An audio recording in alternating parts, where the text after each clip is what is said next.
Good morning everyone. Welcome to the YouTube channel of Talbar Girls Inter College Lucknow. Children, I am Shalvi Mehrotra.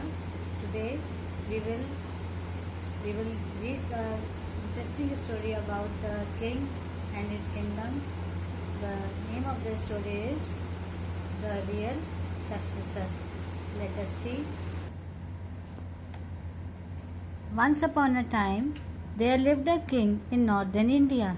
He had many wise men in his court, but the chief minister, who was very old, he was the wisest of them all. The king had a firm faith on his honesty and capability and was relaxed by giving him the charge of the affairs of the kingdom. Once upon a time, there was a king. He had many wise ministers in his court, intelligent minister, but the chief was the wisest of them all. He was old, but he was very capable, and the king was very much relaxed in giving all the charges of kingdom affairs in his hand. But the chief minister was very old, so one day he expressed his desire to devote his rest of his life in the company of holy men. The king was very sad to hear this. He might not find such an intelligent person as his minister. However, he didn't want to be an obstacle to his path of religion as well. One day, the chief minister said that he wanted to now withdraw himself from this post and he wanted to join the holy people and become to be in the path of religion. The king was very sad, but he did not want to become an obstacle in the path of his chief minister. So the king asked the minister to let one of his sons. The king asked the minister to have one of his sons to become his successor or come on his post. The minister replied that he had 3 sons. All of them looked equally bright and smart. They were beautiful and bold, but he would advise to appoint the youngest son for the position he was vacating. The chief minister was having 3 sons and they were very intelligent, all the 3 of them. But the chief minister advised the king that the 3rd son, the youngest son, should be given the position he was leaving as the chief minister. Have not you taught your eldest son all about politics and justice of our state? The king asked. Now the king is asking, the eldest son didn't know about the politics and justice? I did, my lord. I taught all my 3 sons the rules of governance, but each of them has different types of character. Now the chief minister is saying, yes, I have taught all of them the same way, but they have different characters. The eldest behaves like an army officer, the second like a treasurer, and the third is like a vice minister, the minister explained. The king was much surprised to hear the words of the minister. All the 3 were behaving in different manners. The chief minister told the king. He inquired, how can you be so precisely sure about the characters of your son? Now the king asked the chief minister how he is so much sure about the characters of his children. Can you show the difference in their characters? Now the chief minister is saying, yes, my lord, surely I will show you the difference between their characters. Then you can observe the way each works it out. The minister planned a strategy and discussed it with the king. Now they made a planning for all the 3 sons of the chief minister, and they called upon the 3 sons in the court. He sat in a big room. The king watched them from a hidden recess in the wall of the room.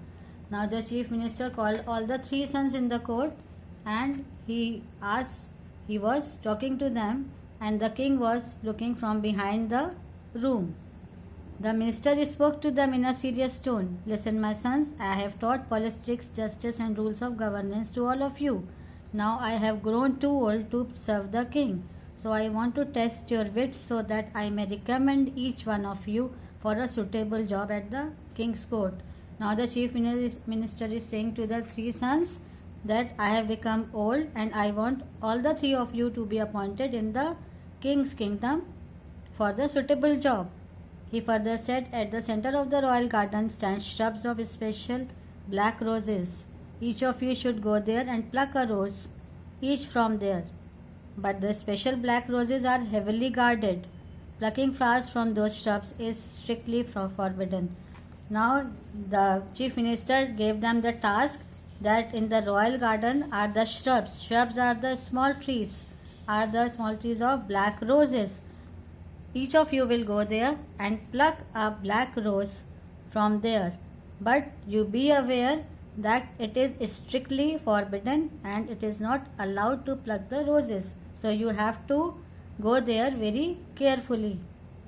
You have to take care of this danger. If you are caught, you have to escape punishment by using your mouths. I repeat again, using your mouths only. Now the chief minister is saying to all the three sons, if you are caught, then you can escape the punishment. You will use your mouth only. You will speak only, nothing else. The sons bowed to their father and took leave of them. Now he said, you will use your mouths only to escape the punishment. Then they went for the task. Next morning at dawn, when it was still dark, the three sons entered the royal garden. The black roses were in the middle of the garden. The garden was heavily guarded and many guards were posted at short intervals. Now they entered the garden at night during the dawn time, when it was going to be the night time, and they saw the garden. Hiding behind the trees and shrubs, they reached the black roses. Each of them plucked a black rose, each from the shrub. As they turned back to get out of the garden, they were caught by some alert guards. Now they plucked the flowers, but they were caught by the guards. The eldest son at once gave out piercing cry, bared his teeth and made a bite the hand of the guard who held him. The eldest son, he bit the hand of the guard by his teeth. That sudden cry and bit of attack made the guard nervous to lose his grip. Now the guard lost his grip. The eldest son ran away. The second son put the rose into his mouth. He pretended that he did not steal the flower. He reached there just following the other two. Now the second one, he put the flower in his mouth and he pretended that he was not stealing. He was just following the two. The youngest son was calm and quiet. The guards produced before the king. My lord, I knew that the black roses in the center of the royal garden are not for everyone. But it was your old and wise minister who asked me to go and pluck only one flower. He did not ask for more than one. Now the third son, he said, it was the advice. He was placed before the court in front of the king, and the youngest son of the chief minister said that it was the advice of your vice minister. It was, and he asked for only one flower that I plucked. You would feel convinced that there must be some very sensible reason behind his demand. Now the youngest son is saying that there might be some very sensible reason behind the demand of the chief minister. The youngest son told the king in a polite voice.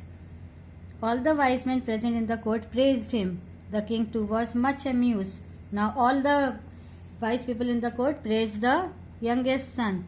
The minister explained, my opinion about each of them is proved correct. I had instructed each of them to use the mouth only if he is caught. But each one has done so in his own way according to his character. The eldest one has used his violently. The eldest one has used the mouth in a violent form. The second cleverly. He was clever, and the youngest one wisely and truthfully. He was truthful, the youngest one, he was wise. The king was happy with the judgment of his minister. He demanded all three of his sons in his court. He appointed each one of them according to his ability. Then he requested the old minister to give a few months more to guide them further in their jobs till they were well settled. Now the king, he appointed all the three sons according to their capability in his court, and he requested the chief minister to stay for a few months to guide the three sons in the court till they are well settled. So children, I hope you have liked this story, and do go through this chapter, children, and thanks for watching this video. Have a good day, children. Goodbye.